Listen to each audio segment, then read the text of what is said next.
కడప జిల్లా బద్వేల్లో political war నడుస్తుందా? సంక్రాంతి పండగ సందర్భంగా మొదలైన క్రికెట్ పోటీలు పొలిటికల్ వార్గా మారాయా? వరుస కార్యక్రమాలతో ఇక్కడ పొలిటికల్ హీట్తో వేసవికాలం రాకముందే సెగలు పుడుతున్నాయా? ఇప్పుడు జిల్లాలో హాట్ డిస్కషన్ ఇదే. 2024 ఎన్నికల్లో ఉమ్మడి కడప జిల్లాలో టీడీపీ సత్తా చాటింది. 10 సెగ్మెంట్లలో 7 సెగ్మెంట్లను టీడీపీ కైవసం చేసుకుని వైసీపీని కోలుకోలేని దెబ్బకొట్టింది. కానీ ఒకప్పటి టీడీపీకి కంచుకోట నియోజకవర్గమైన బద్వేల్లో మాత్రం ఫ్యాన్ గాలి వీచింది. బద్వేల్ టీడీపీ నేతలు ఇప్పుడు ఉనికి కోసం ఫైట్ చేస్తున్నారట. పార్టీ అధికారంలో ఉన్నప్పుడు పార్టీని మరింత బలోపేతానికి ప్రయత్నించాల్సిన నేతలు వర్గపోరుతో పార్టీ పరువుని గంగలో కలిపేస్తున్నారట.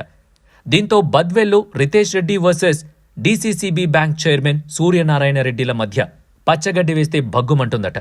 ఇక సీన్ కట్ చేస్తే కడప జిల్లా బద్వేల్ నియోజకవర్గం ఒకప్పుడు టీడీపీకి కంచుకోట. నియోజకవర్గం పేరు తన ఇంటి పేరుగా మార్చుకున్నారు బీజీ వేముల వీరారెడ్డి అలియాస్ బద్వేల్ వీరారెడ్డి. ఎన్టీఆర్ మంత్రివర్గంలో పనిచేయడంతో పాటు జిల్లా రాజకీయాల్లో కీలకంగా ఉన్నారు బద్వేల్ వీరారెడ్డి. టీడీపీ ఆవిర్భావం తర్వాత బద్వేల్ను టీడీపీకి కంచుకోటగా మార్చారాయన. అయితే 2001 ఉప ఎన్నికల తర్వాత బద్వేల్లో టీడీపీకి ఇప్పటి వరకు గెలుపు అన్నదే లేదు. 2004 నుంచి ఈ నియోజకవర్గం వైఎస్ఆర్ కుటుంబానికి కంచుకోటగా మారిపోయింది. 2004 నుంచి 2009 కాంగ్రెస్, ఆ తర్వాత వైఎస్ఆర్సీపీ జెండా ఇక్కడ ఎగురుతోంది. వీరారెడ్డి మరణం తర్వాత 2001లో జరిగిన ఉప ఎన్నికల్లో వీరారెడ్డి కుమార్తె కొనిరెడ్డి విజయమ్మ గెలిచారు. ఆ తర్వాత 2004 నుంచి వైఎస్ఆర్ హవా జిల్లాలో మొదలైంది.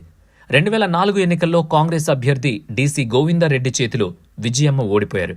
ఇక 2009 నుంచి Badvel assembly segment SC reserved నియోజకవర్గంగా మారింది. దీంతో విజయమ్మ టీడీపీ నియోజకవర్గ ఇన్ఛార్జిగా కొనసాగుతూ వచ్చారు. తరువాత ఆమె కుమారుడు రితేష్ రెడ్డి టీడీపీ ఇన్ఛార్జ్ బాధ్యతలు తీసుకున్న పరిస్థితి మారలేదు.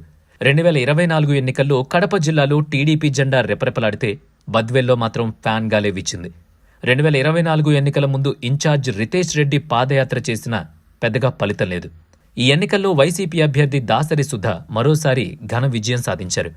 బద్వేల్లో టీడీపీ వరుస ఓటములకు విజయమ్మ కుటుంబ సభ్యుల వ్యవహార శైలే కారణమంటూ నియోజకవర్గంలో పెద్ద ఎత్తున టాక్ నడుస్తోంది. దీంతో బద్వేల్ టీడీపీ ఇన్ఛార్జిగా డీసీసీబీ చైర్మన్ నారాయణ రెడ్డిని నియమిస్తారని జోరుగా ప్రచారం కూడా సాగుతోంది. సంక్రాంతి పండుగ సందర్భంగా బద్వేల్లో ఇరు వర్గాలు పోటాపోటీగా క్రికెట్ పోటీలు నిర్వహించాయి. 30,000గా ఉన్న ప్రైజ్ మనీ కాస్త 3 లక్షలకు చేరిపోయింది. ఇరు వర్గాల మధ్య ఎంత భీకరమైన పోటీ ఉందో దీన్ని బట్టే అర్థమవుతుంది. అంతేకాకుండా ఎన్టీఆర్ వర్ధంతి, టీడీపీ యువనేత నారా లోకేష్ పుట్టినరోజు వేడుకలు కూడా రితేష్ రెడ్డి సూర్యనారాయణ రెడ్డిల మధ్య పోరు పీక్స్కి చేరిందట.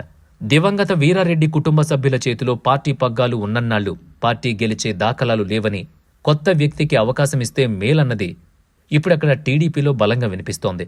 మరోవైపు బద్వేల్ ఇన్ఛార్జిగా రితేష్ రెడ్డి ఉన్నప్పటి నుంచి టీడీపీ బలపడేది లేదని టీడీపీ అధిష్టానం కూడా భావిస్తుందట. దీంతో ఇప్పటికే వీరిద్దరి మధ్య టీడీపీ అధిష్టానం ఐవీఆర్ఎస్ కాల్ సర్వే నిర్వహించింది. ఇక సూర్యనారాయణ రెడ్డి రితేష్ రెడ్డిల మధ్య మొదలైన ఆధిపత్య పోరు ఎలాంటి మలుపు తీసుకుంటుందో వేచి చూడాలి.